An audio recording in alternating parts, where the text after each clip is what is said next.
இப்போ இருக்கிற இதில் வந்து டிஎம்கே வந்து ஒரு தெளிவான ஒரு கட்சினா டிஎம்கே. இப்போ இருக்க டிவிகே ஆகட்டும், எதுவாக இருந்தாலும் ஆகட்டும், டிஎம்கே வந்து எனக்கு தெரிஞ்ச இப்போ நானும் விஜய் ரசிகர் தான். நான் அவரோட பேச்சு ஒரு தெளிவு இல்லை, அவரோட அரசியலே தெளிவு இல்லை. இப்போ கூட கரூரில் 41 பேர் செத்து போயிருக்காங்க. ஆனால் அதில் கூட என்ன பண்ணியிருக்காங்கன்னா, ஒரு ஒரு ஒரு ரூம் போட்டு இருந்து என்ன ஏதுன்னு பார்த்துட்டு போயிருந்தா ஒரு தலைவருக்குன்னு அழகு. எதுவுமே கிடையாது. அன்னைக்கு நைட்டே போயிருக்காப்புல. ஸ்டாலின் எதுக்கு இங்கே இருந்தாங்க வரணும், நீங்களே சொல்லுங்கள். இப்போ இருக்கிற சூழ்நிலை வந்து டிஎம்கே வந்து பெஸ்ட்டுன்னு தோணுது. நான் இல்லை, எங்கே போனாலும் நான் சொல்லுவாங்க. ஒரு நல்ல ஒரு மினிமம் 12th காலேஜ் ஸ்டூடெண்ட்ஸ் தான் கேட்டிங்கன்னா, அவங்க ஏதாவது வந்து அவங்கள்ட்ட ஏதாவது ஒரு வார்த்தை இந்த மாதிரி போய் கேட்டிங்கன்னா கண்டிப்பாக டிஎம்கே சூஸ் பண்ணுவாங்க. அதுக்கு படிப்பறிவே இல்லாதவங்க வேணா சொல்லலாம், அந்த விஜய்ன்னு சொல்லலாம், டிவிகேன்னு சொல்லலாம், இல்லை பிஜேபி சொல்லலாம். நீங்கள் ஏடிஎம்கே உங்களுக்கே தெரியும், மாறி மாறி மாறி மாறி போன வருஷம் வந்து கூட்டணிலாம் வந்துச்சு, மறுபடியும் கூட்டணி வந்துருச்சு. அது அவங்களுக்குள்ளே ஒரு தெளிவு இல்லை.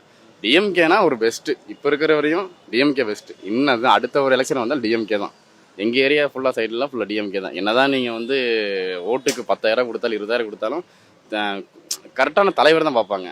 இவ்வளோ கொடுக்கணும், அது இதெல்லாம் பார்க்க போனேன். கரெக்டான தலைவர் தான் பார்ப்பாங்க. டிஎம்கே வந்து பெஸ்ட்டு, அவ்வளோதான்.